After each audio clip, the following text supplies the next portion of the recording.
సంస్కృతి సంపద YouTube channel తరపున అందరికీ స్వాగతం. నమస్కారం. శ్రీమద్ భగవద్గీత ఆధ్యాత్మిక రహస్యాలు అనే శీర్షిక ద్వారా శ్రీ త్రినాథ్ గారు ధారావాహిక ప్రసంగం చేస్తున్నారు. వారి ధారావాహిక ప్రసంగంలో ఈ రోజు 406వ ప్రసంగం చేస్తున్నారు. శ్రీ త్రినాథ్ గారికి స్వాగతం. నమస్కారం అండి. శ్రీమద్ భగవద్గీత ఆధ్యాత్మిక రహస్యాలు ఈ కార్యక్రమాన్ని వీక్షిస్తున్నటువంటి సోదర సోదరిమణులందరికీ కూడా హార్దిక స్వాగతం, సుస్వాగతం అండి. నమస్సుమాంజలి.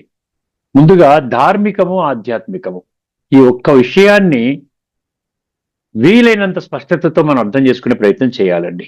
కేవలం బుద్ధి నేత్రాన్ని తెరుచుకుంటే మనకి విషయం స్పష్టమవుతుంది. అంధవిశ్వాసంలో మనము ఎటువంటి ప్రగతి, ధార్మికంలో కూడా ప్రగతి సాధించలేము, ఆధ్యాత్మికతలో కూడా ప్రగతి సాధించాలి. ఎటువంటి ప్రగతి ఉండదు. ఏదో కొద్ది సమయం కోసం ఏదో కాస్త ఆత్మసంతృప్తి కలిగితే కలగొచ్చు, ఒక జన్మకి పరిమితమయ్యేటువంటి కొన్ని సాధనాలు సమకూర్చుకోవచ్చు, కొంత ఆనందాన్ని పొందొచ్చు.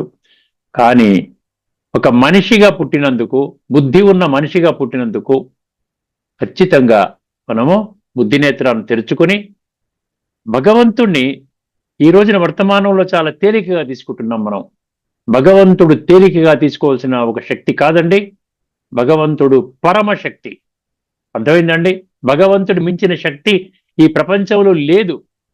అటువంటి శక్తిని మనం ఏదో ఒక 5 నిమిషాలు 10 నిమిషాలు ఏదో ధ్యానం చేసుకుంటూ మనం ఆ విధంగా ముందుకు గడపటం అనేది కరెక్ట్ కాదని భగవద్గీతలో ఈ ఆధ్యాత్మిక రహస్యాల ద్వారా మనకు అర్థమవుతోంది. ఇప్పుడు ఈ యొక్క ఎపిసోడ్లో ముఖ్యంగా మనం దసరా పండుగ వచ్చేటప్పుడు ఇక్కడండి మనం ఏం చేస్తామంటే రావణాసుడి యొక్క ఎఫిజీని దహిస్తాం, దహనం చేస్తాం. ఏమండి, రావణాసుడి యొక్క బొమ్మను తయారు చేసి దానిలో బాంబులు పెట్టి పేల్చేస్తారు. ప్రతి దసరాకి జరుగుతూ ఉంటుంది. కొన్ని సంవత్సరాల క్రితం చాలా చిన్న బొమ్మలు చేసేవారు, రావణాసురుడు ఏదో 4 అడుగులో 5 అడుగులో లాగా. ఇప్పుడు చాలా ఒక్కొక్కరు కాంపిటీషన్ మీద ఆ విధంగా 10 అడుగులు 15 అడుగులు 20 అడుగులు 30 అడుగులు 40 అడుగులు రావణాసురుడు, కుంభకర్ణుడు ఏవో మొత్తానికి ఎందుకు దహిస్తున్నారు? ఈ దహించడం అనేది ఒక ఎంటర్టైన్మెంట్ షో కింద మనం చేస్తున్నామా, లేకుండా దానిలో ఏమైనా గూఢార్థం ఉన్నదా? ఒకసారి అర్థం చేసుకునే ప్రయత్నం చేద్దామండి. ప్రతి సంవత్సరం సైజులు పెంచుకుంటున్నాం. రావణాసురుడు దేనికి చిహ్నమో? సో ఆధ్యాత్మిక రహస్యాలు తెలుసుకోవడం వల్ల మనకేం తెలుస్తుందంటే తత్వజ్ఞాన కోణంలో ప్రతిదాన్ని అర్థం చేసుకోవడం వల్ల మనకు ఒక విషయం అర్థమవుతోంది. రావణాసురుడు అంటే విషయ వికారాలకి చిహ్నము. ఈ ప్రపంచంలో ఉన్నటువంటి చెడుకి రిప్రజెంటేషన్ అన్నమాట రావణాసురుడు. కామము, క్రోధము, లోభము, మోహము, అహంకారం అనేటువంటి పంచవికారాలు, పురుష వికారాలు 5, స్త్రీ వికారాలు 5. అందుకని 10 తలకాయల నావడాసురుడిగా చూపిస్తారు.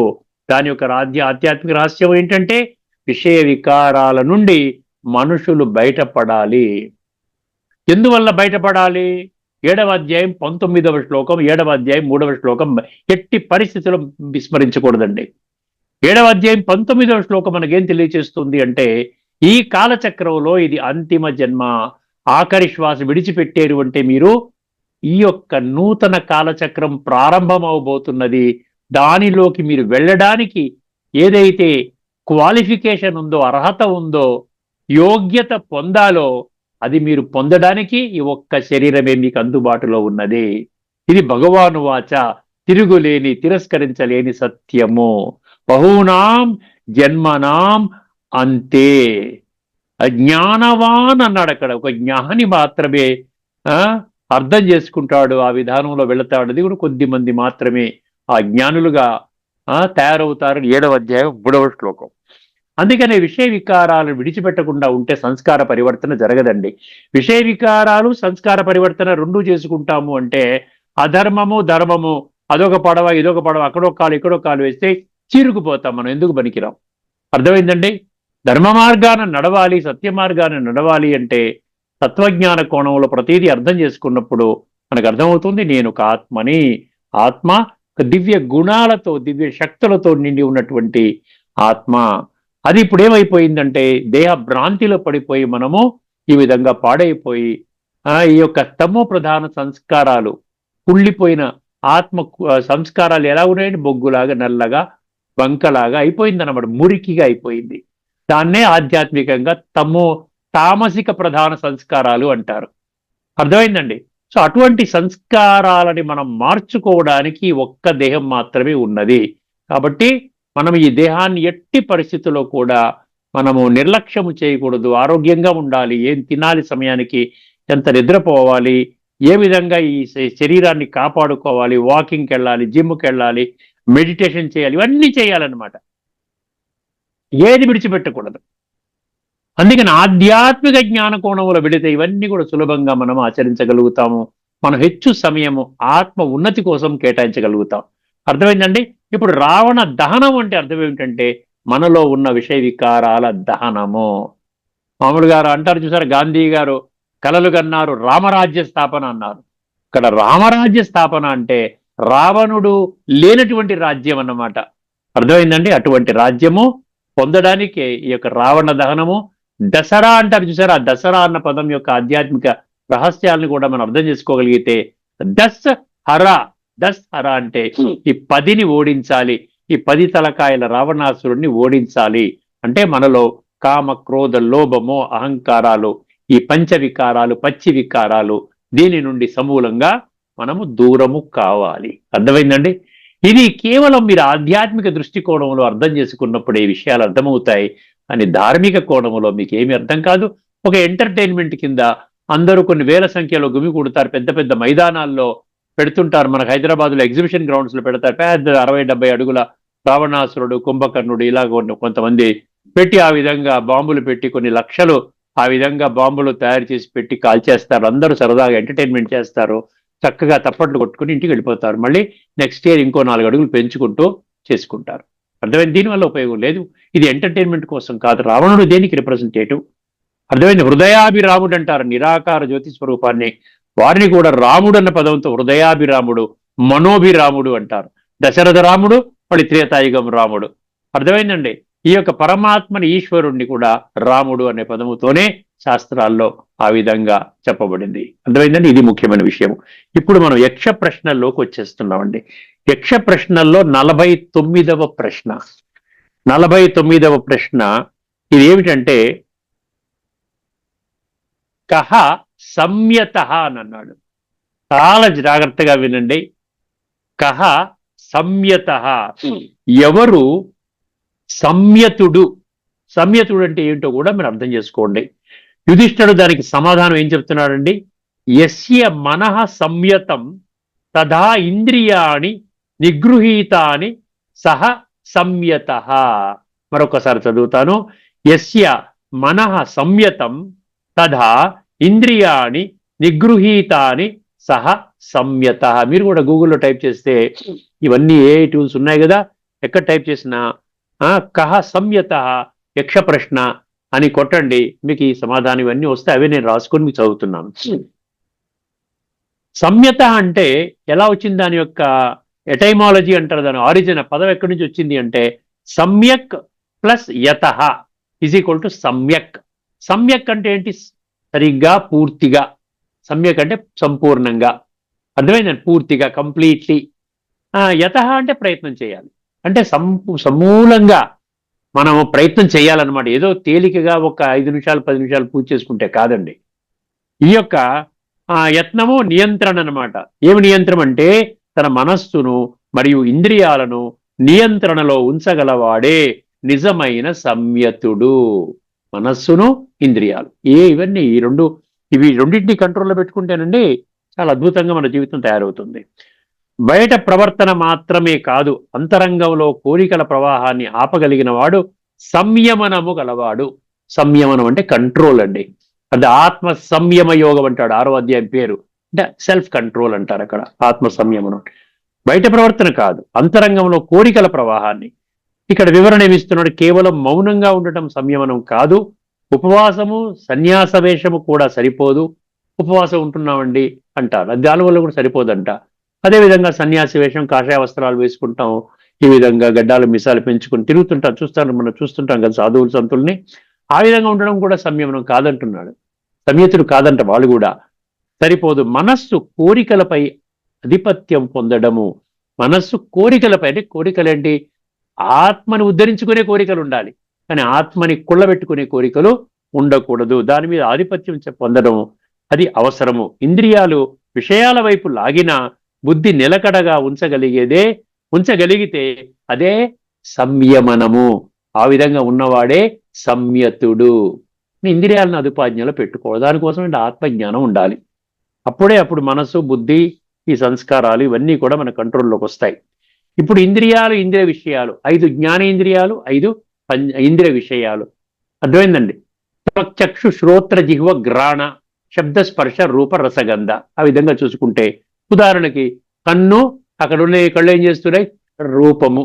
రూపం అంటే ఒక సినిమా పోస్టరు, పనికిరాని పోస్టరు, మనం చూడకూడని పోస్టరు, అది మనం చూస్తాము. సో దానివల్ల ఏమవుతుంది? విషయ వికారం తయారవుతుంది.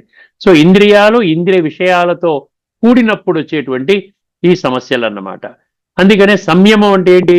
అంతరంగంలో కోరికల ప్రవాహాన్ని, ప్రతిదీ ఇంద్రియాన్ని మనం ఆత్మ ఉద్ధారం కోసం వాడుకోవాలి. అందు తర్వాత ఏం చెప్పారండి ఇక్కడ? కాబట్టి సమ్యక్ యత్నము చేసి ఇంద్రియాలను నియంత్రించిన వాడే సమ్యక్ యత్నం అన్నాడు.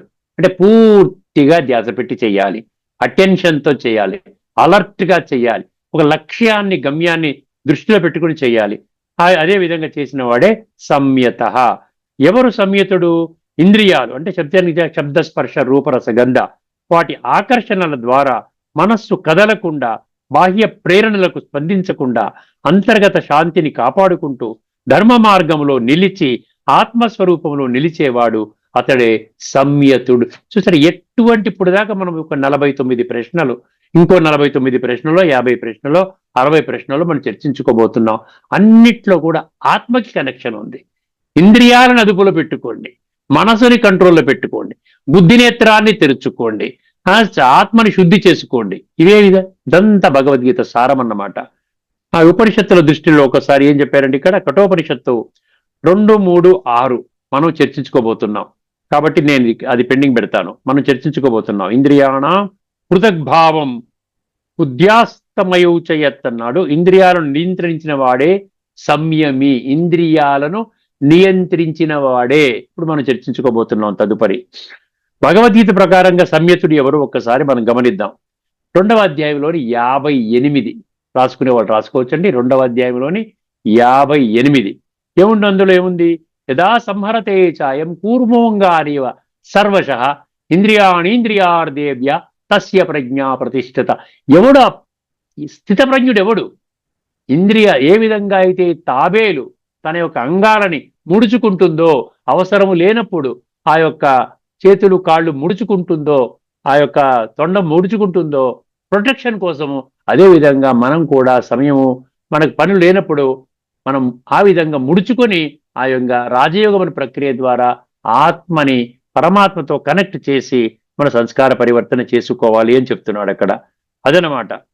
తాబేలు తన అవయవాలను లోపలికి తీసుకున్నట్లు ఇంద్రియాలను ఇంద్రియార్థముల వైపు నుండి అన్ని విధముల ఉపసంహరించుకొనిన వాని యొక్క బుద్ధి స్థిరముగా ఉన్నట్లు భావింపవలెను.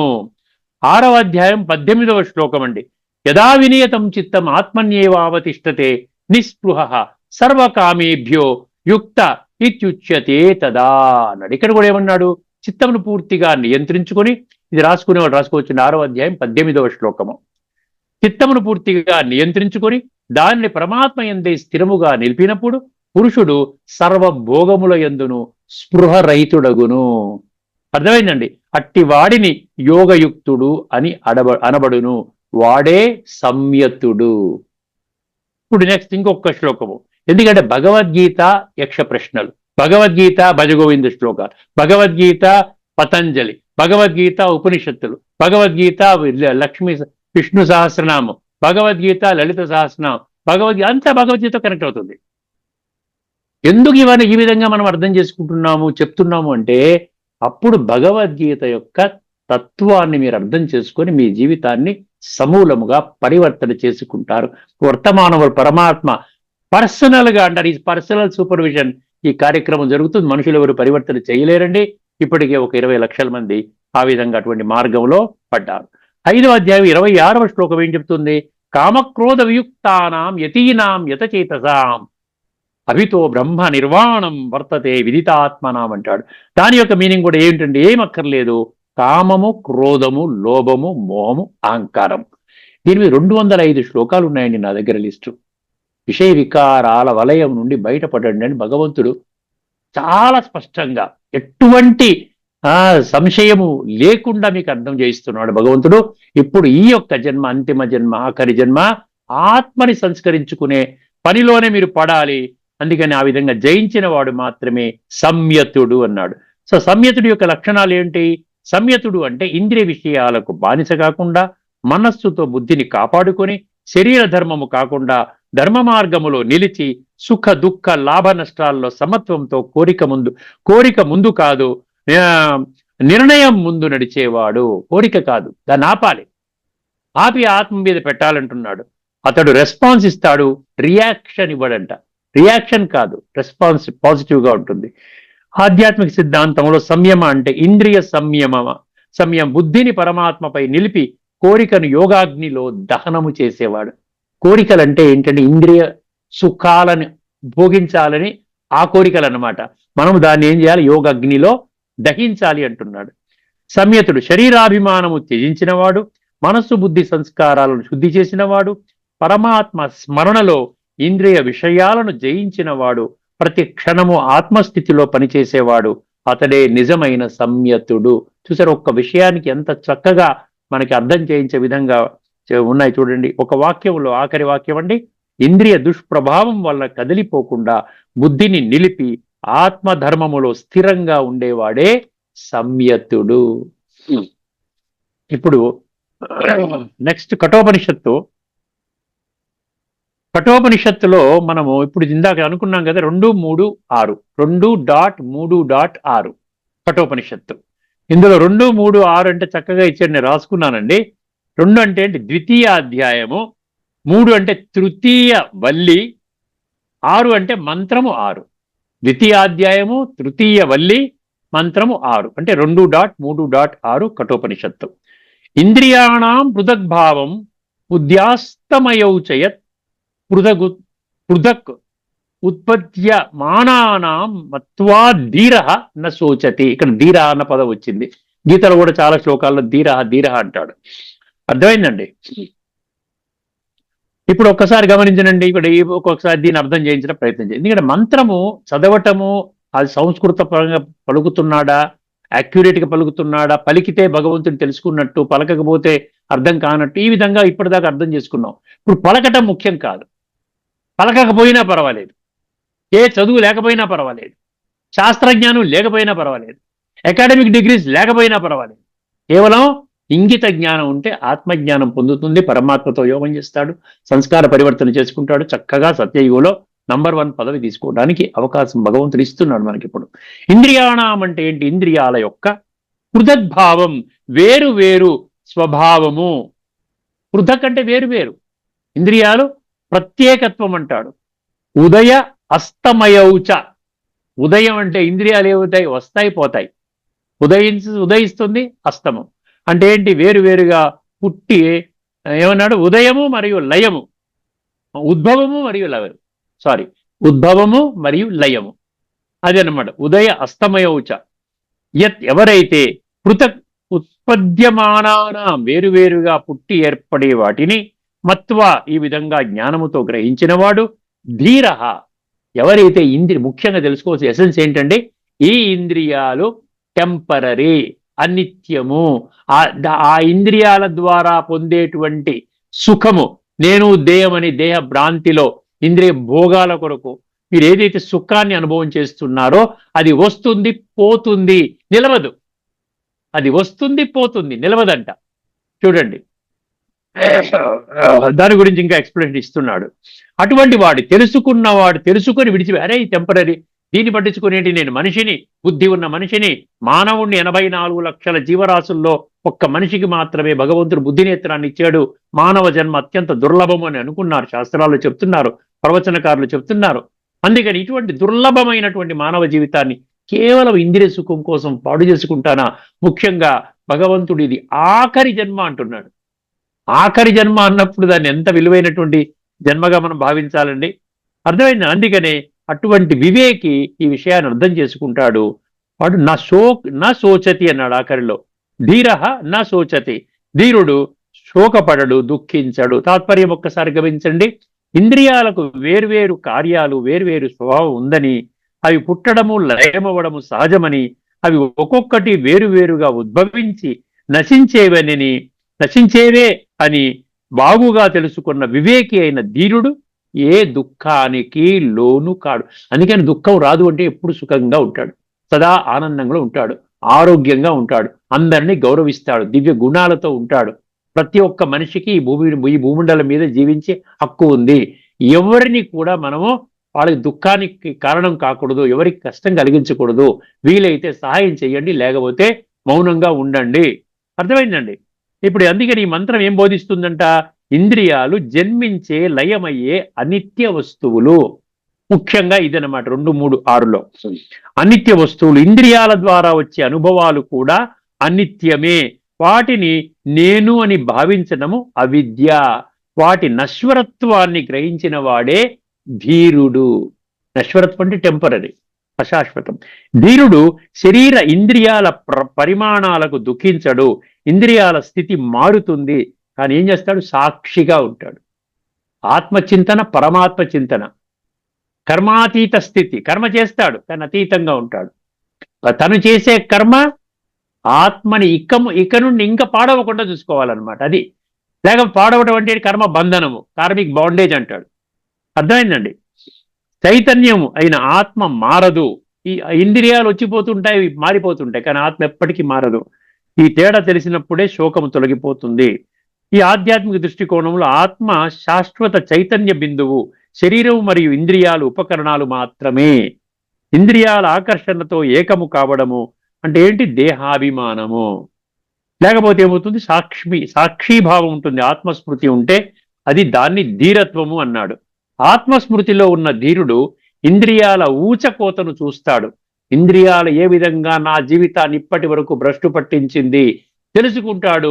ఇంద్రియాల యొక్క ప్రభావానికి లోను కాకుండా చూసుకుంటాడు, సాక్షిగా ఉంటాడు. శోకానికి, కోపానికి, భయానికి లోను కాడు. ఇంద్రియాల ఆటలు అర్థమయ్యేప్పుడు బాధ కాదు, జ్ఞానం వస్తుంది. ఒక్కసారి భగవద్గీత సంబంధంగా మనం చూసినట్లయితే అక్కడ మనం ఇంతకుముందే చదువుకు యథా సంహరతే ఛాయం అని చెప్పాము కదండి. ఏ విధంగా తాబేలు లాక్కుంటుందో అదే ఒకటి చెప్పాడు. యతతో హ్యపి, ఇది కూడా మనం చెప్పాం కదా. ఈ యతతో హ్యపి 2వ అధ్యాయంలో 60వ శ్లోకం రాసుకోండి. యతతో హ్యపి కౌంతేయ పురుషస్య విపశ్చిత ఇంద్రియాణి ప్రమాధీని హరంతి ప్రసభం మనః. ఎంత అది ప్రమాధీని అంటే చాలా చిక్కాకు కలిగిస్తోందండి. అది ప్రమదనశీలములు అంటాడు, చాలా గగ్గోలు పెడుతుంది అనమాట. అది ఖచ్చితంగా ఏదన్నా ఒక చూసేమో అంటే అది చెయ్యాలి, అందకపోతే మళ్ళీ కోపము ఇవన్నీ వచ్చేస్తాయి. ప్రమదనశీలములు అంటే చాలా ఇబ్బంది పెట్టేటువంటి అటువంటి స్థితి అనమాట. ఇంద్రియములు ప్రమదనశీలములు. బుద్ధిమంతుడైన పురుషుని యొక్క మనస్సును సైతము ఇంద్రియార్థముల వైపు బలవంతముగా లాగికొనిపోతుంది అన్నాడు. బుద్ధిమంతుడి యొక్క అటువంటి వాడిని కూడా అనంట. అర్థమైంది? ఇప్పుడు 2వ అధ్యాయంలో ధీరుడు గురించి చెప్తాడు. 2వ అధ్యాయం 13వ శ్లోకంలో ఏం చెప్పాడండి? దేహినోస్మిన్ యదా దేహే కౌమారం యవ్వనం జరా తదా దేహాంతర ప్రాప్తి ధీర తత్ర న ముహ్యతే. అక్కడ ధీరత్వం ఉండాలి. వాడు ఏంటి? ఎలాగన్నా బాల్యము, యవ్వనము, కౌమారం, బాల్యము, యవ్వనము, వృద్ధాప్యము, తర్వాత ఏంటి? మరణము, మరణం తర్వాత తదా దేహాంతర ప్రాప్తి. దీన్ని మర్చిపోయాం. తదా దేహాంతర ప్రాప్తి, మళ్ళీ నీకు దేహం లభిస్తోంది.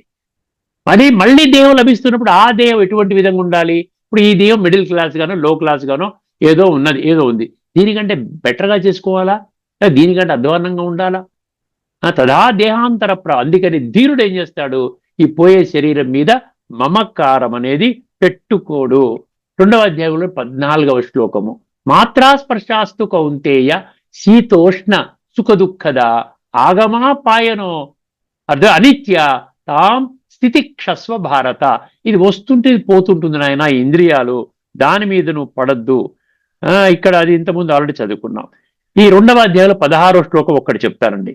నాసతో విద్యతే భావో నా భావో విద్యతే సతః ఉభయోరపి దృష్టోంత అనయో తత్వదర్శి.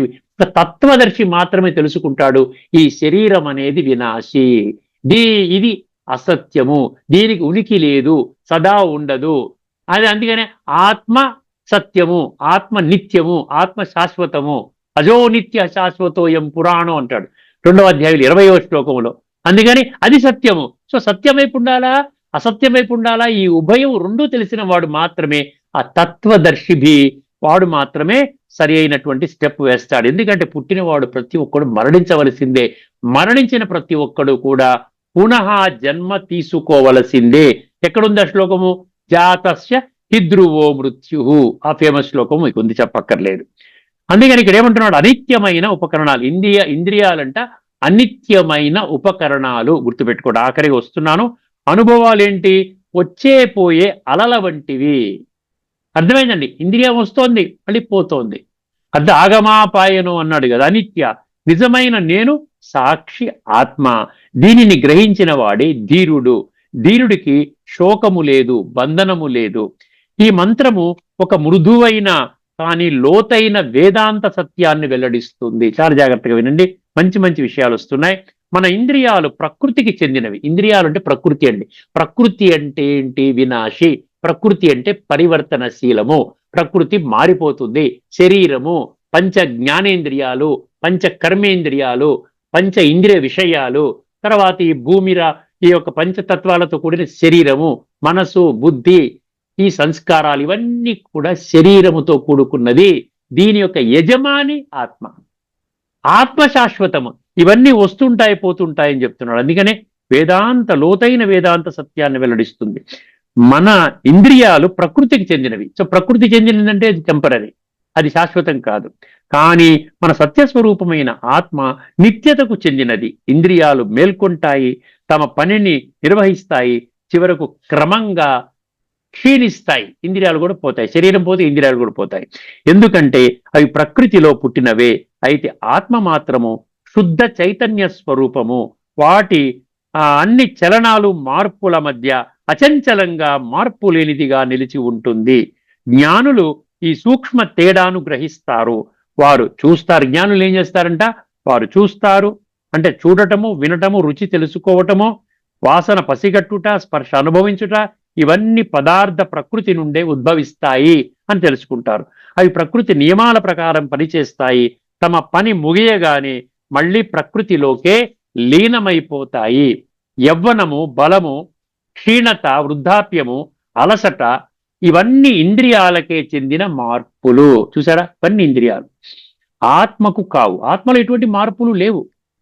ఈ జ్ఞానం వల్ల ధీరులు ఇంద్రియాలు బలహీనపడినప్పుడు దుఃఖించరు, అవి బలంగా ఉన్నప్పుడు గర్వపడరు. అంతర్ముఖంగా స్వేచ్ఛగా ఉంటారు. వారికి స్పష్టంగా తెలుస్తాయి. ఏం తెలుసంట? ఇంద్రియాలు 1000 సార్లు మారవచ్చు, కానీ ఆత్మ మాత్రము ఎల్లప్పుడూ అదే, స్థిరమైనది, నిశ్శబ్దమైనది, నిత్యమైనది. మార్పు ఉన్నదానిని మరియు మార్పు లేని దానిని ఈ విధముగా వేరు చేయగల వివేకమే శాంతికి ఆరంభము, విముక్తికి పునాది. అక్కడికి దగ్గరికి వస్తున్నామండి.